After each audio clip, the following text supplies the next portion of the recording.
Hi everyone, welcome to my unofficial YouTube channel.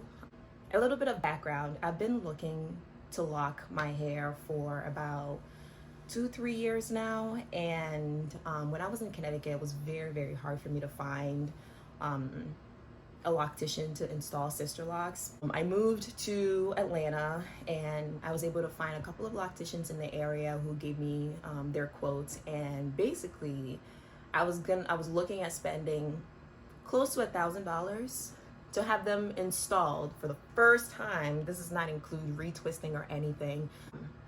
I may look rich, more like bougie, but it's bougie on a budget. So I went ahead and decided that I was going to do it myself. We're gonna get right into it, but before I show you how I did mine and what it looks like and what the end result looks like, I just wanted to let you know about a few items that are very important that you need to keep in mind while you're doing this. 1, wash, trim, and moisturize your hair. Went through, put in my leave-in conditioner and my oil. Those are the only 2 things that I use. Let me go get them. I love this oil. It smells really great and it's great for your scalp, except for the one patch of like dryness I have going on in the back that apparently no product can fix. So we're just gonna accept it and thank the Lord for giving me dandruff so it can humble me. And then the leave-in conditioner that I use was, this is Auntie Jackie's leave-in conditioner. It has shea butter and olive oil in it. So this and this and special guest, this one right here, shea butter. I got this from the African store. I used to have one that literally came from the village, but I used it all up. So the second most important thing, section like your life depends on it.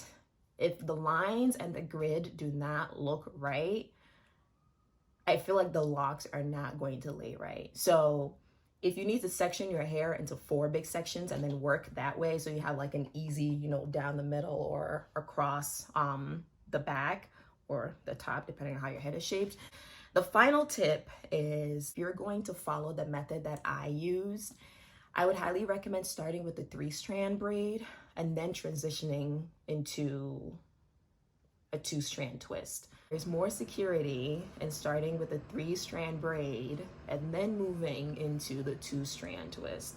Or you can start with 2-strand and work your way through the 2-strand. You just need to install it in the way that you feel your hair would appreciate it. Because the locking really doesn't begin until you start to tighten it up. I probably would film another video when I'm retightening it so you can see. I'm using my lunch break to do this, so I have to go back to work. Let's get into it. This is what's going on in my head right now. It's washed and conditioned and oiled and combed and sectioned. Ooh, let me see if I could turn around for you guys and use this mirror. Okay, the back is a little bit, we might have to redo it. Jesus, that does not look so great. This is a lot.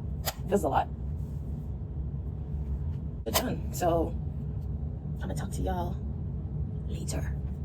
This is what I have done.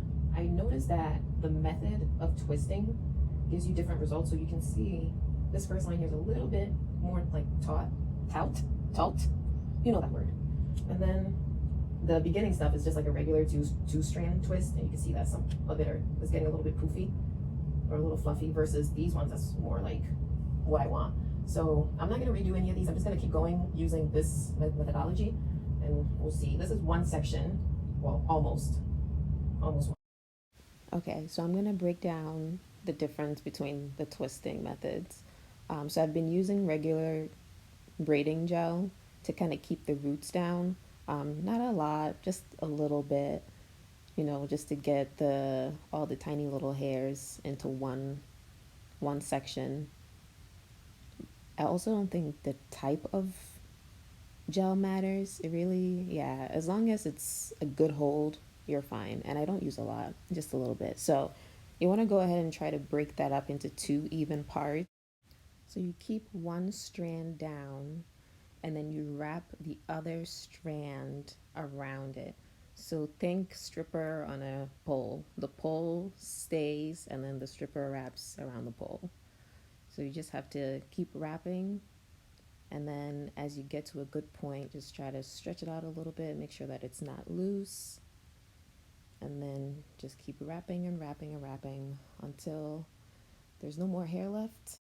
It took me about 5 weeks altogether to get this installed, and I think I probably put in very close to 60 hours altogether in between working and setting up my apartment, cleaning, living life in quarantine and all that stuff. So I thought it would take me like a weekend.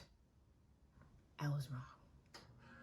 I was very wrong, because it's also just me doing it, and I didn't anticipate how tired my arms were going to get. I think I probably gained muscle mass. Like, the only time I see some of my twists unraveling is when I kind of manipulate it too much.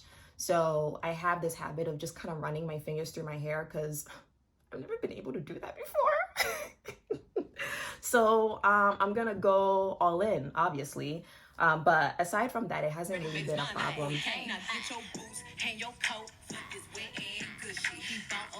Just for pictures of this wet and gushy. Pay my tuition just to kiss me on this wet and gushy. Now make it rain if you wanna see some wet and gushy. Look, I need a hard hit, I need a deep, I need a Henny drink, I need a smoke, not a garden snake, I need a king cobra with a hook in it, hope it lean over. He got some money, then that's where I'm headed. Cookie A1, just like his credit. He got a beard when I'm trying to wet it. I let him, now he diabetic. I don't wanna, I wanna, I wanna, I wanna, I want you to touch that, that swing in the back of my talking misfire. The sun is going and drying, it's coming outside. Yeah, I run on that thing, the cars behind me, the way that I spit, and he trying to sign me. Yana, I'm a freak, handcuffs, leashes, switch my wig, make him feel like he cheating. Put him on his knees, give him something to believe in. Never lost a fight, but I'm looking for a beat. In the food chain, I'm the one that eat.